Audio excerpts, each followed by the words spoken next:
We think of this ultra-religious era.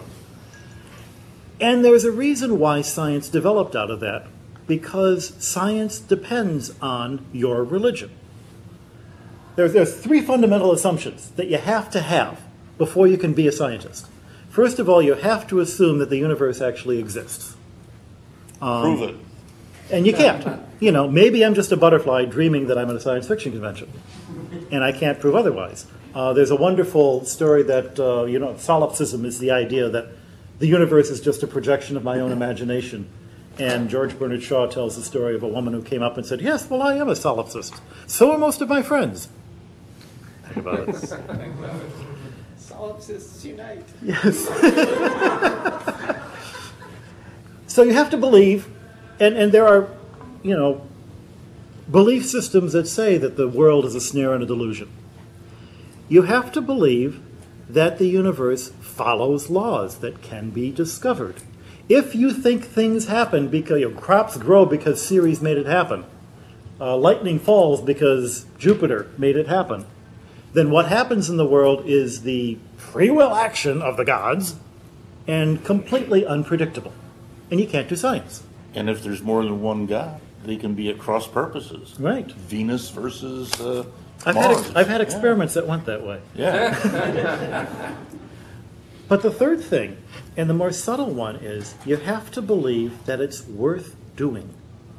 Not just to make better crops, not just to be able to cast horoscopes, but the actual action of doing science itself is a worthwhile thing for grown-up people to do, and for grown-up people to ask other grown-up people to pay for.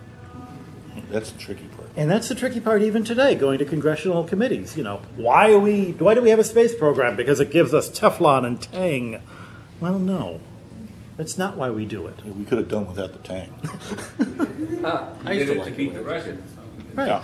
Or to beat the Russians, or whatever. But there has to be a philosophical framework where you can believe that the universe makes sense and that it's a good thing. Well, just one last of my spiel.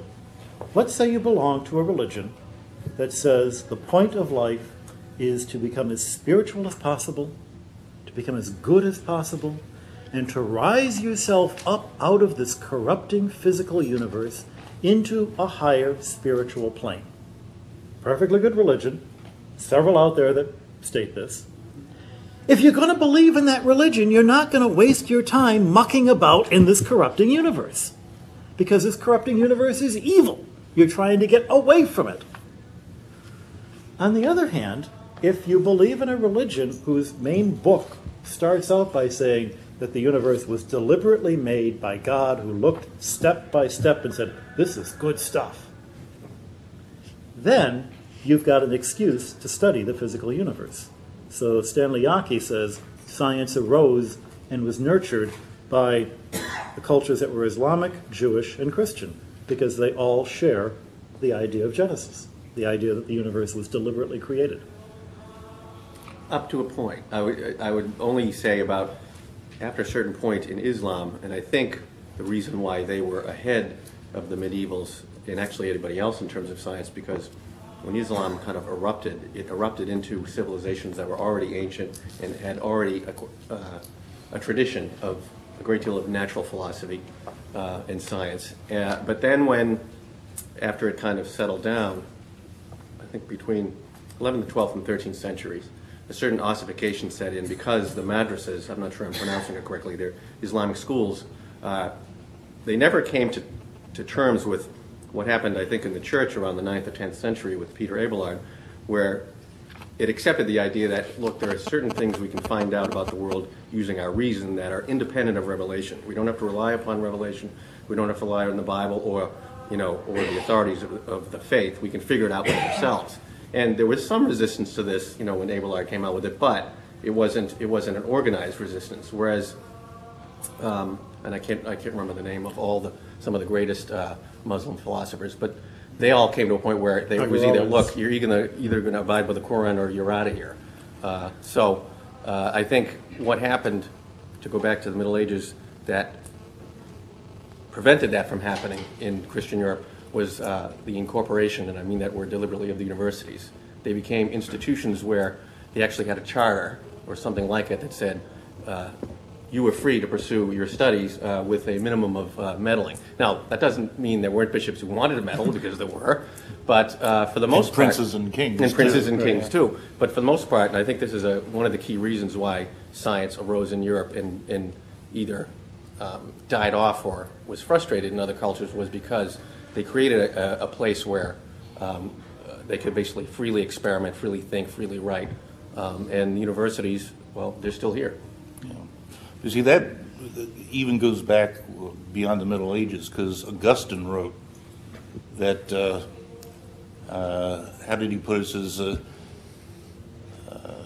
God, we do not read that Jesus said, I will send you the Holy Spirit to teach you about the courses of the sun and the moon.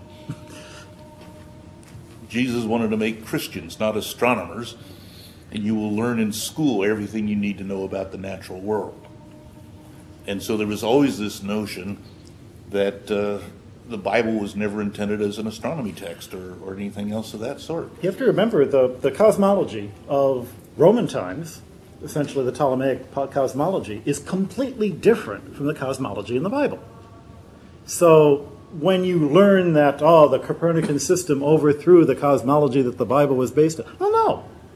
Ptolemy had already overthrown the cosmology the Bible was based on. And yet it didn't lead to a 2nd or 3rd century Galileo trial. The society at that time was sophisticated enough to accept. Yeah, this isn't about astronomy. Right. This is about writing some sort of what they would see as a religious truth, using the best scientific knowledge of that time to illustrate it. Right. Now, if they were writing today, they'd write about Big Bangs and other stuff that people 4,000 years from now will laugh about. In your article in Analog that covered a lot of this stuff last year, you talk about primary and secondary causes. Yes. Can you explain that? Because I read that article, ooh, this is cool. And I never thought of that in terms of the rise of science. Can you explain that to these people? I could, but I had... But you don't want to. You want to talk about something else. Go ahead. But I'll leave that as an exercise. Right. Because I was looking over here about the Romans. And one last word on the Romans. Brian Stock wrote in an essay on the transition from Rome to the Middle Ages. The Romans' daily experience led him to believe that nature's forces could be imitated, technology, even placated, superstition. But he was less sure they could be understood. And that was the barrier in the Roman mind. The Greeks didn't have that barrier. They loved to create wonderful theories explaining everything that happened. They weren't so good on getting their facts. Okay? But they loved theories. And in fact, a really good theory, they would discard some facts rather than have it spoil the theory. Plato was the worst of the lot. Aristotle at least tried to... That never happens these days. No. No. You are familiar with the proof that all odd numbers are prime? 3 is prime, 5 is prime, 7 is prime, 9 is experimental error, 11 is prime.